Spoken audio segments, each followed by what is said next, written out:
안녕하십니까. 하나투자증권 한사입니다. 두 번째 Q&A 시간입니다. 더티 캐시님께서 질문 주셨는데요. M7 기업들은 고금리에도 불구하고 현금이 많기 때문에 투자하는 데 제한이 없었어라는 논리가 있었죠. 근데 SLR 규제가 되면 돈을 빌려서 캐펙스 늘릴 거라고 생각하느냐? 그건 아닙니다, 저는. 왜? 지금 현금이 많기 때문에 돈을 빌려서 투자할 필요가 없어요.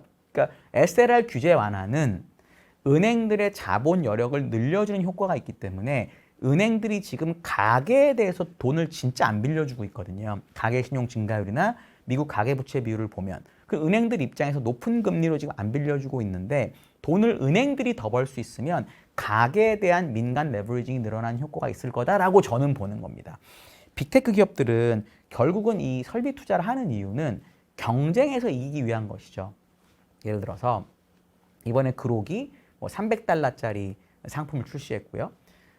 구글도 200달러짜리 제미나이를 출시했습니다. 그럼 가격이 많이 비싸졌기 때문에 그 GPT를 쓰는 사람은 훨씬 더 좋은 성능을 기대하겠죠. 왜냐하면 내가 돈을 더 냈으니까. 근데 초기에 내가 돈을 비싸게 내고 뭔가를 샀는데 기대했던 성능이 나오지 않으면 그 회사의 이미지는 박살이 나는 겁니다. 물론 어느 순간이 되면 지금 구글이 검색을 장악한 것처럼 GPT 중에서는 뭐 챗GPT가 됐든 퍼플렉시티가 됐든 제미나이가 됐든 그록이 됐든 간에 몇 개로 좁혀지겠죠. 근데 그 좁혀지는 과정에서는 상대보다 나은 성능을 내야 되기 때문에 일단 투자를 해야 된다라는 겁니다. 저는 그런 게 아직 사이클이 끝나지 않았다라고 보는 거고 서버 사이클 때도 4년 동안 투자가 이어졌었습니다. 지금은 2년째거든요. 그런 차원에서는 조금 더 투자가 진행될 수 있다라고 저는 생각하고 있습니다.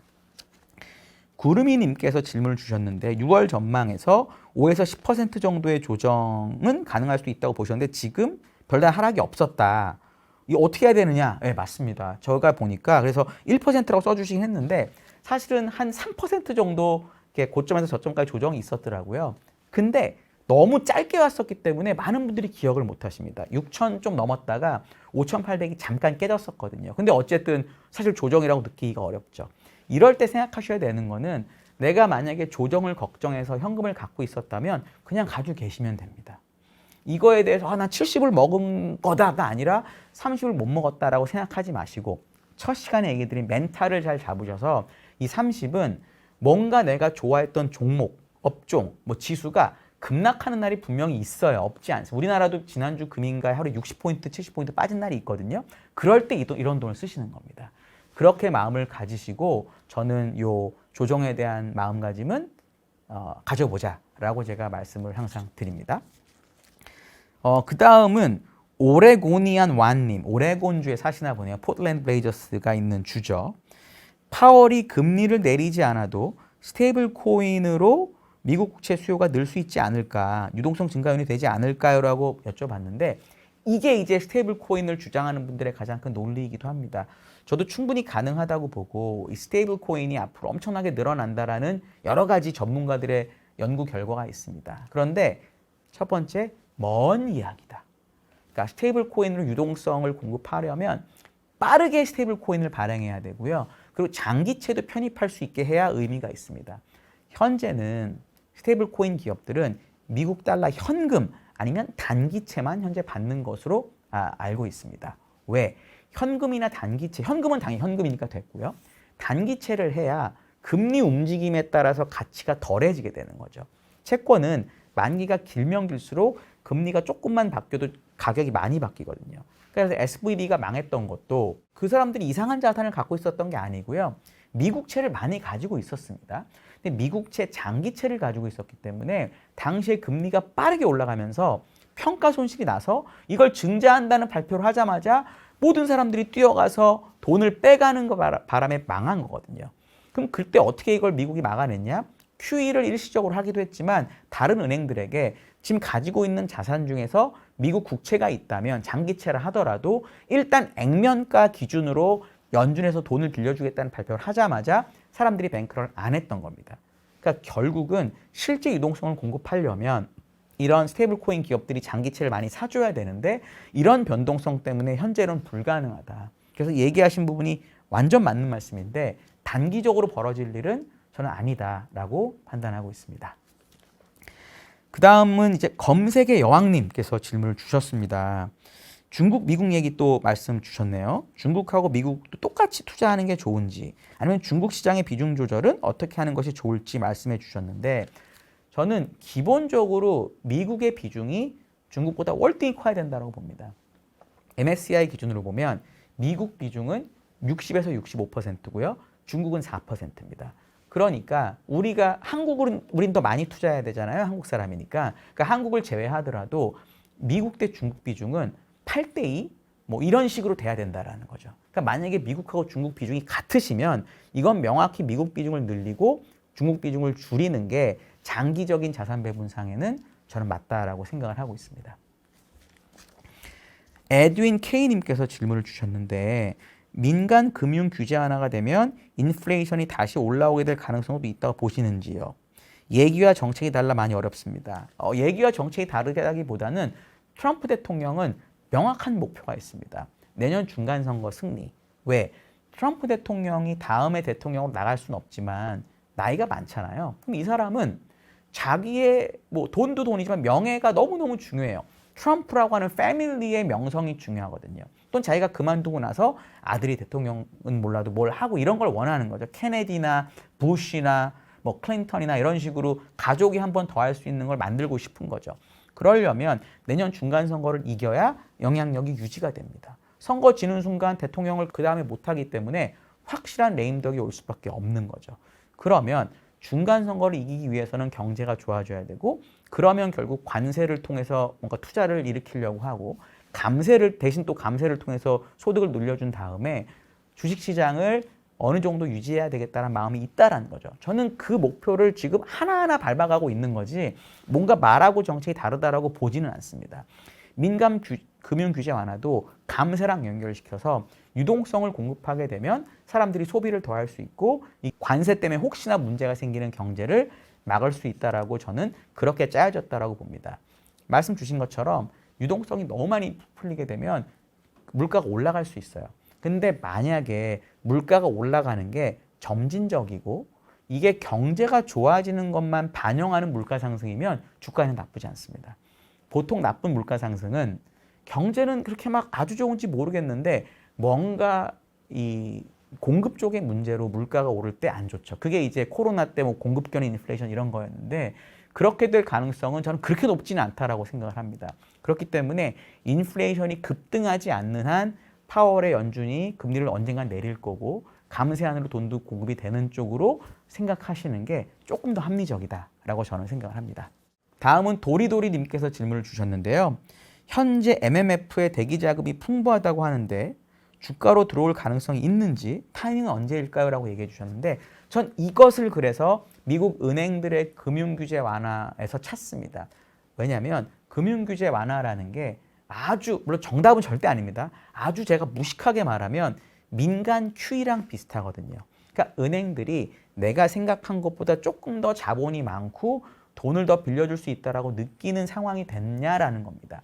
그러면 결국 은행들이 일반 가게나 국민들에게 돈을 더 빌려준다라는 사업적인 결정을 하고 금리를 실제로 낮춰주게 되면 돈이 조금 더 돌겠죠. 그럼 돈이 도는 순간 더 잘 살게 됐다고 느껴지는 사람들은 나도 빨리 MMF가 됐든 뭔가가 됐든 돈을 깨서 주식을 사야겠다라고 생각할 수가 있는 겁니다. 저는 그렇기 때문에 이 자금이 주식으로 만약에 들어오게 된다면 미국의 금융규제 완화가 실제로 실행되는 시기 정도가 아닐까라고 아주 조심스럽게 생각을 하고 있습니다. 그 다음 질문 케니 킴님께서 질문을 주셨는데, 관심 종목에서 별 이유 없이 내리면 조금씩 사는 식으로 역발상 투자를 하고 있는데 제 관심 종목이 시스코 같은 최악의 주식. 전 시스코가 왜 최악인지 모르겠지만 뭐 잘 모르겠어요. 이 주식은 어떤 지표로 확인해야 되나, 이거는 진짜 개별 종목마다 너무 다르기 때문에 제가 뭐 특별히 설명드릴 건 없지만 전 이렇게 생각합니다. 개별 종목은 만약에 주가가 내리고 있으면 별 이유가 없는 게 아닐 수도 있어요. 지수라면 이 수많은 종목을 모아놓은 거기 때문에 그냥 어떤 이유 없이 빠질 수도 있기 때문에 내릴 때마다 모아가는 전략이 장기적으로 틀리지 않습니다. 제가 요 저희 그 자산전략 보고서에서 미국이 20%가 빠졌을 때 사는 전략이 최소 3년, 5년 후에는 웬만하면 플러스가 난다라는 걸 한번 계산해서 보여드린 적이 있는데 지수는 그게 가능한데요. 종목은 아무리 우량한 주식이라고 해도 한번 뭔가의 변화가 생기면 고점으로 못 돌아오는 경우도 있습니다. 삼성전자가 2021년 주가가 9만 원이 넘었었는데 지금 우리 코스피 지수가 그때랑 비슷하잖아요. 근데 삼성전자 아직 6만 원대거든요. 그러니까 이런 일도 벌어질 수가 있기 때문에 개별 종목이 주가가 빠지면 특히 관심 종목이라고 하시면 무슨 일이 있는지 정말 자세히 공부를 해보실 필요가 있습니다. 지수는 얘기하신 대로 해도 미국 지수는 저는 좋다라고 보고 있어요. 그다음 질문이 캐바라기 님께서 질문을 주셨는데 규제 완화를 예상한다면 은행주를 사는 것도 좋은 전략일까요? 빅테크는 많이 들고 계셔서 바벨 전략으로 은행의 Q가 늘어나고 금리가 빠져도 사이클면 가치주로 괜찮지 않나 싶어서요 라고 얘기를 해주셨는데요. 그러니까 적극적인 투자를 위해서 종목을 많이 이렇게 하시는데 만약에 이런 논리로 은행주를 사실 거면 저는 은행 ETF를 사는 것도 어떨까라는 생각을 해봅니다. 왜냐하면 은행들도 예를 들어 지금 촬영하는 날 기준으로 어제 JP모건, 웰스파고 뭐 실적 발표를 했어요. 웰스파고는 많이 빠졌고 JP모건은 뭐 그렇게 많이 빠지지 않고 이랬습니다. 그러니까 같은 업종에 있더라도 그때그때 이슈에 따라서 주가가 다르기 때문에 이걸 일일이 다 공부해서 이 은행의 특징이 뭔지를 아시는 게 아니라면 바벨 전략을 통해서 뭔가를 확장하시고 싶을 때는 일단 그 확장하려는 업종의 ETF를 한번 보시고 그리고 공부를 더 하신 다음에 종목까지 가는 게 좋다. 빅테크를 많이 들고 계시다는 얘기는 빅테크 공부를 많이 하셨다라고 저는 믿겠고요. 그러면 빅테크는 종목별로 지식도 많고 상황을 잘 알고 계시니까 종목에 대해서 판단할 수 있지만 은행은 이런 매크로 방식으로 주식을 사는 거면 개별 종목까지 연구하는데 시간이 걸리잖아요. 그럼 처음에는 업종 ETF를 가지고 하는 게 훨씬 낫다라고 저는 봅니다. 미국은 원하시는 업종 ETF가 다 상장돼 있거든요. 거의 다. 그렇기 때문에 충분히 트레이딩이나 투자를 할 수 있다라고 저는 봅니다. 다음 질문은 종이인형님께서 질문을 주셨는데 중국 관련 ETF는 추천해 주실 만한 게 없나요? 라고 물어봐 주셨는데 저는 중국 관련 ETF 말씀드리면 두 개 중에 하라고 말씀을 드립니다. 하나는 MCHI라고 MSCI 차이나를 따라하는 ETF입니다. 그러니까 MSCI 차이나 인덱스는 결국은 뭐 홍콩하고 중국하고 약간 성장률 비중이 높고 이런 거고요. 만약에 내가 본토에 투자를 하고 싶다라고 하면 이건 ASHR이라고 CSI 300을 추종하는 ETF가 있습니다. 둘 다 미국에 상장되어 있기 때문에 달러로 투자할 수 있고요. 거래 규모도 크고 시가총액도 큽니다. 그러니까 내가 아주 몇백억 하시는 분이 아니라면 웬만큼 샀다 팔았다가 편하거든요. 그리고 가장 널리 사람들이 트레이딩을 하고 그렇기 때문에 만약에 중국 관련 ETF를 하신다. 그럼 MSCI 차이나 쪽으로 하시려면 MCHI, 내가 CSI 300 본토 쪽으로 하실 거면 ASHR 이렇게 두 개를 보시면 될 것 같습니다. 다음 질문은 요한님께서 질문을 주셨습니다. 7대3 전략을 제가 강조합니다. 근데 3에 현금과 함께 해지용으로 빅스를 섞는 전략은 어떻게 보시나요? 라고 질문 주셨는데 하지 마시길 바랍니다. 이건. 빅스는 빅스 주가를 한번 보시면 꾸준하게 하락해. 이게 숏 비슷하거든요. 그러니까 제가 7대3을 말하는 건 숏을 치라는 게 아니라 현금을 들고 있으면서 여기서 돈을 벌는 거는 뭐 이자 정도겠죠. 빠질 때 내가 갖고 있는 종목을 바닥에서 지지지 않을 수 있는 완충 장치이기도 하며 또 혹시라도 빠지게 되면 더 살 수 있는 자금이 되는 거거든요. 근데 빅스를 섞으신다는 얘기는 뭐냐면 숏을 치겠다는 거랑 비슷합니다. 그러니까 만약에 빅스를 사시고 싶을 정도로 주가가 빠질 것 같으면 7대3 하지 마시고 5대5 하시면 돼요. 그러니까 현금을 좀 더 늘리면 되는 거거든요. 빅스를 섞어서 숏을 하시겠다는 거는 일반적인 개인 투자자, 저를 포함해서 저는 권하지 않습니다. 숏이라는 건 어떤 숏 차트를 보시더라도 계속 우하향해요. 물론 이제 우리나라 2차 전지처럼 몇 년 동안 계속 빠진 업종은 숏이 계속 오른 것도 있긴 한데 이걸 고르는 거는 정말로 어렵습니다. 저는 그렇기 때문에 7대3에서 요 3에 빅스를 섞는 것으로 해지하는 것은 반대합니다. 명확히. 종인형님이 또 질문을 달아주셨습니다. 정말 감사한데요. AI 인프라가 많이 생겨서 좋아지면 엔비디아가 대장주인 것 같은데 대장주 맞습니다. 투자 금액의 대부분을 엔비디아에 넣는 건 비추인가요? 어떤 특정 종목에 대부분을 넣는다. 요거는 엔비디아에 대한 명확한 공부가 돼 있어야 되고 엔비디아에 대한 명확한 신뢰가 있어야 됩니다. 그러니까 예를 들어 마이크로소프트 말씀드리면 IT 버블 때 고점을 회복하는 데 10몇 년이 걸렸습니다. 그러니까 나는 10몇 년이 걸리는 동안 빠질 때도 나나 살 수 있다라는 믿음을 확실히 가지고 계시고 그 정도로 나는 공부를 많이 했다. 이러면 이렇게 하셔도 되는데 객관적으로 판단했을 때 내가 정말 냉정히 앉아서 판단했을 때 그 정도로 공부가 돼 있지 않다라고 생각하시면은 어떤 특정 종목에 투자 자금을 대부분 넣는 거는 저는 찬성하지 않습니다. 엔비디아 같이 훌륭한 기업도 2022년 주가가 빠질 때 50%가 넘게 주식이 빠졌거든요. 그리고 물론 또 대여섯 배 주가가 올랐습니다. 내가 확신이 있다면 그 50, 60 빠질 때 굴하지 않고 계속 샀겠죠. 근데 그럴 수 있는 멘탈과 지식이 있는지는 저도 없거든요. 쉽지 않습니다. 그럼 어떤 일이 벌어지느냐? 내가 가지고 있는 주식이 다 엔비디아인데 이게 절반 이상 빠지게 되면 왠지 팔고 싶어집니다. 그리고 보통은 내가 팔면 바다인 경우가 너무너무 많아요. 제가 팔면. 그렇기 때문에 특정 종목을 완벽히 숙지하지 않았다라고 느끼시면 투자 자금의 대부분을 넣는 거는 저는 추천하지는 않습니다. 예를 들어 뭐 엔비디아 넣고 헷갈리면 반도체 ETF를 산다든지 뭐 이런 식으로 가는 게 맞는 거지 특정 한 종목에 너무 몰빵하는 건 저는 반대합니다. 그 다음에 이제 이나님께서 질문을 주셨는데 하반기 전망을 좋게 보고 계신 것 같은데 좋게 봤는데 벌써 많이 올랐습니다. 6,200까지 벌써 올랐고 7, 8월에 조정이 있을 거란 얘기도 참 많이 들린다라고 하는데 저의 뷰는 어떠냐 물어보셨고요. 현금 3을 가져가야 된다고 생각하시는 거겠지요? 라고 말씀하셨는데 수익을 많이 못 내서 마음이 조급해지고 지금이라도 나머지 3을 다 태워야 하나라는 마음이 조금씩 든다라고 하십니다. 저도 그렇습니다. 너무 주가 오르는 거 저도 다 못 먹으면 너무 포모가 오는 거죠. 근데 그 포모를 이겨내셔야지 장기적으로 주식을 할 수 있습니다.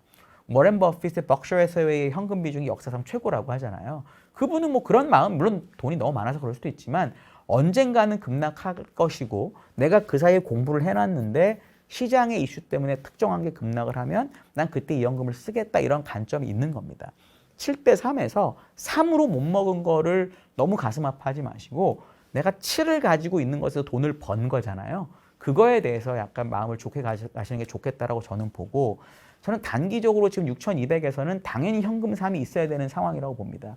물론 조정이 뭐 4월에 있었던 것처럼 20% 가까이 가는 조정 또는 나스닥은 넘었었으니까 그런 조정은 아니겠지만 항상 말씀드리는 것처럼 1년에 2번 정도는 빈도가 5에서 10%의 조정이 나오거든요. 그러니까 지금 여기서 5%면 300포인트, 5,900인 거고요.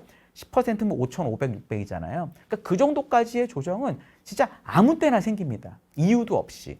조정이 생기고 나면 이유를 만들 거예요, 언론에서. 이것 때문이다, 저것 때문이다. 그러니까 그런 부분은 항상 있을 수 있다고 생각을 하시고 대비하시는 게 좋고 저는 그 방법으로 현금 3을 가져가시는 걸 여전히 추천을 드립니다. 지금 저희가 전 시간에 말씀드렸지만 6,500을 S&P 500에 올해 말까지의 타겟으로 보고 있어서 현재 업사이드가 한 3% 정도밖에 남아있지는 않습니다. 그 다음 질문은 컬른 D님인데 AI 에너지 쪽을 좋게 보시는데 예 맞습니다. 코인 쪽은 왜 추천하지 않으시나요? 라고 물어보셨는데 저희 회사에 저희 팀에 코인 담당 애널리스트가 있습니다. 정말 잘하는 친구고 젊지만 저보다 훨씬 더 많은 지식과 능력이 있고요. 참고로 저희는 비트코인에 대해서 장기적으로 단기는 뭐 맞출 방법이 없으니까 장기적으로 좋게 생각을 합니다. 기본적으로 금이나 비트코인이나 똑같이 현금 흐름이 없고 금도 채굴이 어렵다는 걸 사람들이 알고 있는 금속이면서 비트코인도 쉽게 말하면 무한 등비국수 방식으로 채굴을 하기 때문에 이 목표까지 계속 적어지면서 올라가는 방식이거든요. 그렇기 때문에 채굴량도 제한이 되어 있습니다. 그러니까 그런 차원에서 약간 한계가 있다는 것도 좋고 그리고 미국이라는 나라에서 비트코인을 인정하기 시작했죠. ETF도 만들고 비축 뭐 여러 가지가 있잖아요. 저희는 그런 차원에서 장기적으로 비트코인에 대해서는 긍정적인 관점을 갖고 있습니다. 다만 정말 상한가 없죠. 하한가 없죠. 1년 365일 거래가 됩니다. 그리고 하루에 10% 빠지는 일이 비일비재해요. 그러니까 일반적인 경우에는 이 움직임 때문에 정신이 피폐해지고 맨날 이걸 쳐다보게 되는 거거든요. 그러니까 그런 식으로 하지 않고 내가 뭐 한 달에 비트코인을 0.0 몇몇 개를 사겠다. 이런 방법으로 자산 배분 차원에서 들어가시는 거를 저희는 추천드리고 있습니다. 이렇게 해서 두 번째 Q&A 시간이 마무리가 됐는데요. 질문이 보니까 한 조그만 5개 더 남아가지고 제가 한 번 더 해야 될 것 같습니다. 지금 첫 번째랑 두 번째 Q&A 많이 했잖아요. 여기에 대해서도 또 질문 달아주시면 이번처럼 다시 제가 답변을 다 드리도록 하겠습니다. 참고로 이 두 번의 Q&A 동안 제가 질문 하나 정도를 패스했는데 너무 개별적인 종목에 대한 질문이어서 제가 패스를 했으니까 제가 얘기하지 않았다고 해서 빼먹었다 이렇게 생각하지 않으셨으면 좋겠습니다. 감사합니다.